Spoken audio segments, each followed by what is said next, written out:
The woman's fingers had turned black from frostbite, but she kept working. Gara pressed animal fat mixed with charcoal into every crack of the cave wall while her children slept behind her, their breath visible in the freezing air. Outside their shelter in what is now southern France, the temperature had dropped to minus 30 degrees Fahrenheit. It was 15,000 years ago, and winter lasted 9 months. One mistake in her nightly routine meant her family would be found frozen solid by morning, their bodies preserved in ice until archaeologists discovered them centuries later. They had no metal tools, no woven clothing, no written instructions passed down from previous generations. Everything they knew about surviving the longest, coldest winters in human history lived inside their heads and died with if they made a single error. The difference between waking up alive and becoming prehistoric ice sculptures came down to a routine so precise that modern survival experts still use modified versions of it today. They were fighting against an ice age that had already killed most of the human population on Earth. Only a few thousand people remained alive on the entire planet, scattered across small pockets of survivable land. The slightest mistake in their nightly preparation would end their family line forever. These weren't camping trips or wilderness adventures. This was the moment when humanity balanced on the edge of extinction, and everything depended on getting their bedtime routine exactly right. The routine started at sunset, when the temperature began its deadly plunge toward levels that would kill an unprepared human in less than 2 hours. Gara's husband Kyle would begin the most dangerous part of their evening ritual, checking every single animal skin that covered their shelter. Each hide had been scraped thin enough to let in light, but thick enough to block wind that could slice through human flesh like invisible knives. One loose corner, one gap between skins, one tear in the material would create a wind tunnel that would freeze their blood while they slept. The animal skins themselves told the story of their desperate fight for survival. Each hide represented a hunt that had risked the lives of every adult in the clan. The mammoth hide that formed their roof had cost them 3 men and 2 broken ribs when the wounded animal charged their hunting party. The wolf pelts that lined their walls came from a pack that had stalked their family for 2 weeks, waiting for any sign of weakness.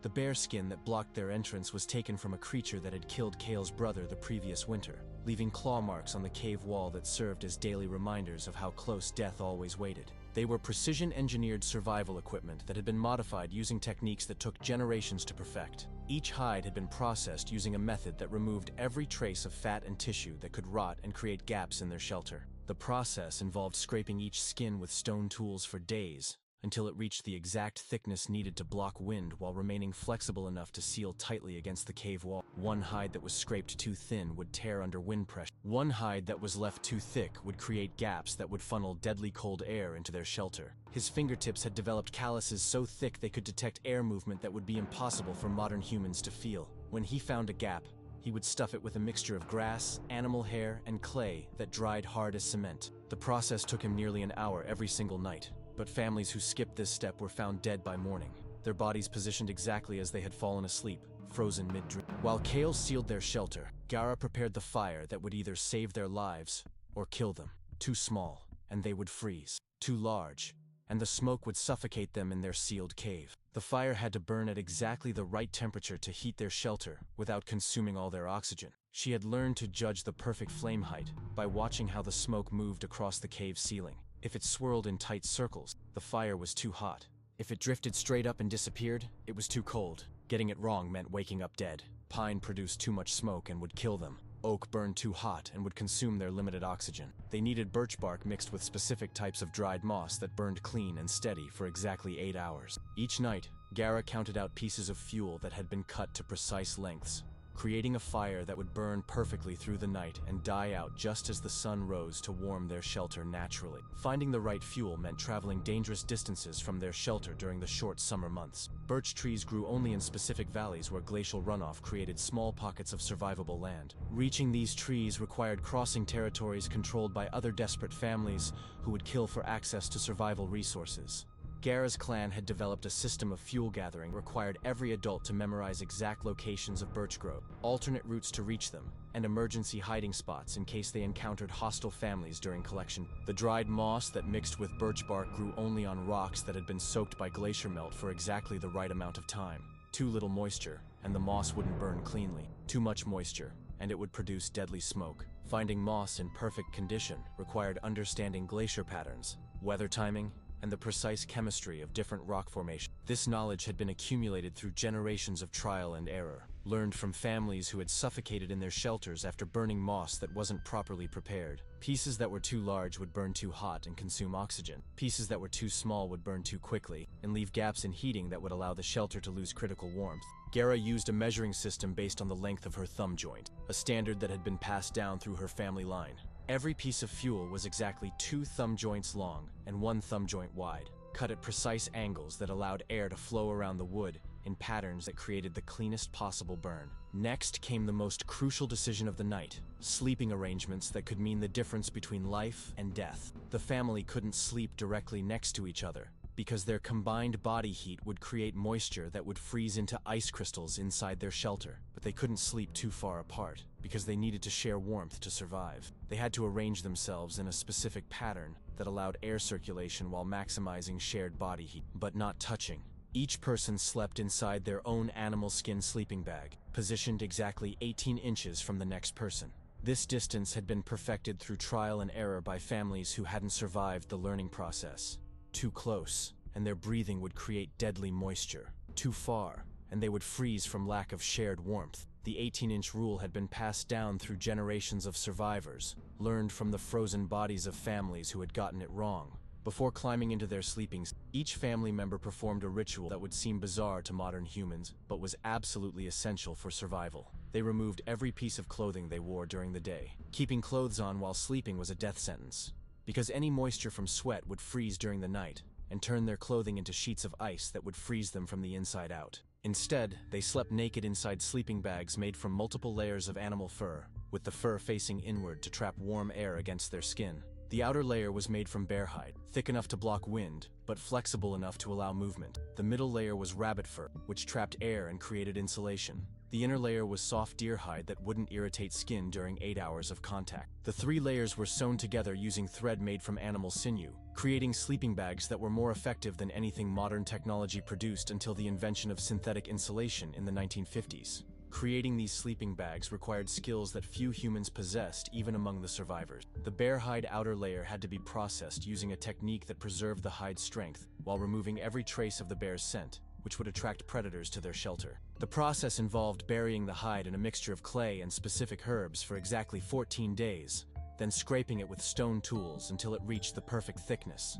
1 day too long in the clay mixture would weaken the hide. 1 day too short would leave traces of scent that could bring wolves or other predators to their shelter during the night. Rabbit fur loses its insulating properties if it becomes compressed, but it also loses effectiveness if it's too loose. Creating the perfect density required sewing individual rabbit pelts together in a specific pattern that allowed the fur to maintain its natural loft, while being sturdy enough to survive 8 months of nightly use. Each sleeping bag required fur from exactly 17 rabbits, sewn together using a technique that created air pockets between the pelts that trapped warm air without allowing cold air to penetrate. The inner deer hide layer had to be processed until it reached the softness of modern fabric while maintaining the durability to survive constant contact with human skin. This process involved rubbing the hide with a mixture of brain tissue and bone marrow until it became supple enough to bend without creating pressure points that would cut off circulation during sleep. The hide was then smoked over specific types of wood that added antimicrobial properties that prevented skin infections that could become fatal during the winter months when medical treatment was impossible. But even inside these perfectly designed sleeping bags, positioned at exactly the right distance from each other, the family still faced a deadly problem: breathing. Every breath they took inside their sealed shelter removed oxygen and added carbon dioxide. Too much carbon dioxide would kill them just as effectively as freezing. They needed fresh air, but opening their shelter to get it would let in cold that would freeze them solid. The solution was a ventilation system so clever that modern engineers still study it today. Gara had spent weeks creating tiny holes in specific locations around their shelter. Each hole was exactly the diameter of her finger, positioned at precise heights and angles to create air circulation that brought in fresh oxygen while allowing carbon dioxide to escape. The holes were too small to let in dangerous amounts of cold air, but large enough to prevent suffocation. She covered each hole with a small piece of hide that could be adjusted like a valve, opened wider if the air became too stale, closed smaller if the cold became too intense. The positioning of these holes followed rules that had been learned through deadly experimentation. Holes placed too high would let out all their warm air. Holes placed too low would let in cold air that would pool at ground level and freeze them while they slept. The holes had to be positioned at exactly the right height to create a circulation pattern that kept fresh air moving through their shelter without disrupting the warm air they needed to survive. Getting this wrong meant waking up either frozen or suffocated. Once the shelter was sealed, the fire was burning perfectly, and the sleeping arrangements were set. The family faced their final and most dangerous challenge, staying asleep through the night without making fatal mistakes. Rolling too close to another person would create deadly moisture. Rolling too close to the fire would cause burns that could become infected and kill them. Rolling away from their sleeping position would expose them to cold air that would freeze them before they could wake up and correct their position. The solution was a sleeping technique that took years to master. Each person learned to sleep in a specific position that kept them warm while preventing dangerous movement. They slept on their sides with their knees drawn up, a position that minimized the surface area exposed to cold air while keeping their breathing passages clear. They kept their hands tucked inside their sleeping bag, because exposed fingers would develop frostbite that would become infected and kill them. They learned to sleep without moving, training their bodies to remain in survival position for 8 straight hours. Children had to learn this technique before they were old enough to understand why it mattered. Parents would practice the sleeping position with their children during warm weather, teaching them to remain still through the night. Children who couldn't master this skill didn't survive their first winter. The frozen bodies of families found by archaeologists often include small children who had rolled out of position during the night, their parents frozen in the exact positions they had died trying to save them. But even families who performed every step of their routine perfectly still faced one final danger: the psychological challenge of surviving in total darkness for 14 hours every night. With no artificial light, no books, no entertainment, and no way to communicate without wasting precious oxygen, families had to endure long nights of complete sensory deprivation, while fighting the constant awareness that any mistake would kill them. The mental strain of this routine was so intense that many families didn't survive psychologically, even when they survived physically. Archaeological evidence shows that some families simply walked out of their shelters into the freezing night, choosing quick death over the psychological torture of another night in their sealed caves. The pressure of performing a perfect survival routine every single night for months at a time broke the minds of people who had successfully survived everything else the Ice Age could throw at them. The psychological breakdown followed predictable patterns that survivors learned to recognize and prevent. The first sign was obsessive checking of the fire and ventilation system, where family members would wake up dozens of times each night to verify that their survival systems were still functioning. This behavior would escalate until people were getting no sleep, which weakened their ability to maintain the precise routines that kept them alive. Families learned to assign sleep shifts where one person stayed partially awake to monitor systems while others slept deeply, rotating the responsibility so no one person carried the full psychological burden. The second phase of breakdown involved paranoid fixation on sounds from outside the shelter. The Ice Age night was filled with sounds that could indicate deadly threats: wolves hunting, other human families in distress, or ice formations shifting and creating avalanche dangers. People who couldn't filter out these sounds would spend entire nights in terror, listening to every crack and howl, imagining threats that would require them to abandon their carefully sealed shelter. Families developed sound interpretation systems where each noise was classified and assigned a threat level, allowing them to respond appropriately without breaking their survival routine. The final phase was complete psychological collapse, where family members would become convinced that they were going to die no matter what they did. This fatalistic thinking would lead to abandoning the survival routine entirely, either through deliberate neglect of critical systems or through the decision to walk out into the deadly cold. Families who survived learned to recognize the early signs of this collapse and developed psychological support techniques that included specific stories, songs, and mental exercises that could restore a person's will to continue the fight for survival. Those who did survive developed mental techniques that are still used by extreme survival experts today. They learned to enter a meditative state that slowed their breathing and heart rate, conserving oxygen while reducing psychological stress. They developed the ability to sleep deeply while remaining partially alert to dangers like fires burning too low or air becoming too stale. They learned to wake up instantly if any element of their survival system failed, but to remain calm enough to fix problems without panicking and making fatal mistakes. They survived dozens of winters, each one lasting longer and growing colder as the Ice Age reached its peak. They passed their techniques down to children who improved and refined the system. They shared knowledge with other surviving families, creating a network of survival expertise that kept humanity alive through the most dangerous period in our species' history. The knowledge sharing between families created the first human education system, built entirely around survival techniques that meant the difference between life and death. Families would meet during brief summer months to exchange information about new techniques, improved shelter designs, and better methods for gathering survival resources. These meetings were dangerous because they required families to leave their established territories and travel to neutral locations, but the knowledge gained was essential for improving survival rates. Children in these families received an education that was more rigorous and demanding than any modern educational system. By age 5, children had to memorize the exact steps of the nightly survival routine and perform them without error. By age 7, they were expected to identify different types of wood and moss by touch in complete darkness. By age 10, they had to demonstrate the ability to maintain the fire at perfect temperature and monitor air quality through an entire night. Children who couldn't master these skills were not abandoned, but the entire family knew that any mistake during winter would kill everyone. They created systems for storing extra fuel that would remain dry through the entire winter, methods for predicting weather patterns that allowed them to prepare for the worst storm, and communication systems that allowed them to coordinate with other families without leaving their shelters. These innovations required levels of planning and engineering that demonstrate sophisticated thinking abilities that historians had previously believed were impossible for Ice Age humans. When spring finally arrived after 9 months of perfect nightly routine, these families emerged from their shelters to find a world where most of human civilization had been wiped clean. Entire populations had vanished, leaving behind only frozen bodies and abandoned shelters. The few families who had mastered the deadly art of Ice Age sleeping had become the sole survivors of humanity's closest brush with extinction. The techniques they developed for surviving impossible winters were passed down through generations, evolving into the survival skills that allowed humans to spread across the globe and survive in every climate on. The mental toughness they developed through months of nightly life-or-death routines became part of human DNA, giving us the psychological resilience that defines our species. Modern archaeologists have found the remains of these Ice Age shelters, perfectly preserved by the same cold that killed their inhabitants. The precision of their construction, the sophistication of their ventilation systems, and the evidence of their nightly routines reveal survival techniques that were more advanced than anything developed by modern humans until the 20th century. These weren't primitive cave dwellers stumbling through the darkness. These were master engineers who designed survival systems that kept them alive through conditions that would kill modern humans in hours.